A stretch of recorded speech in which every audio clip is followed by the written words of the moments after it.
नमस्कार, मेरा नाम डॉक्टर जयेश रमावत है। मैं ऑरा एनालिस्ट, न्यूरोलॉजिस्ट और वास्तु कंसल्टेंट हूँ। हमारी एक फर्म है स्पिरिचुअल माइस्ट्रो के नाम से, और स्पिरिचुअल माइस्ट्रो के अंडर में हम एक वर्कशॉप लेकर आए हैं सोलापुर में। 2 दिन की वर्कशॉप है। इसमें हम न्यूरोलॉजी एक दिन बेसिक सिखा रहे हैं और एक दिन टैरो सिखा रहे हैं। ये जो पैटर्न है यहाँ पर सिखाने का और जो सब्जेक्ट्स हमने चूज़ किए ये सोलापुर के लिए नए हैं, फर्स्ट टाइम यहाँ पर हुआ है। बट ये पहली बार होने के बावजूद भी सोलापुर की जो जनता है उन्होंने बहुत अच्छा प्रतिसाद दिया, बहुत अच्छा दिया है और उनकी यही मेहनत है आज की हमारा ये पहला वर्कशॉप बहुत अच्छा सक्सेसफुल हुआ है।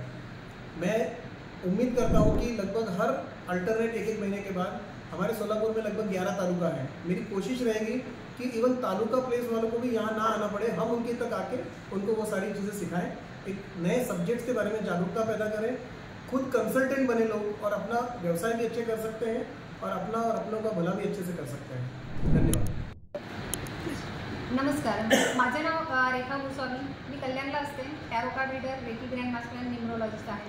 मी जयेश सरांसोबत एक आम्ही त्यांच्या मनात विचार आला की सोलापूरच्या लोकांसाठी आपण एक कोर्स डिझाईन करूया आणि तो आम्ही केला आणि त्यात आम्हाला प्रचंड प्रतिसाद मिळाला सोलापूरच्या लोकांकडून आणि त्यामुळेही आमचा उत्साह वाढला आणि सरांच्या मार्गदर्शनानुसार आम्ही प्रत्येक महिन्याला असे नवनवीन आणि त्याचप्रमाणे जे लोकांसाठी उपयोगाचे असतील असे कोर्सेस नक्की घेऊन आणि सोलापूरच्या सर्व जनतेचे मी धन्यवाद करते आणि असाच रिस्पॉन्स पुढेही द्यावा त्याबद्दल धन्यवाद।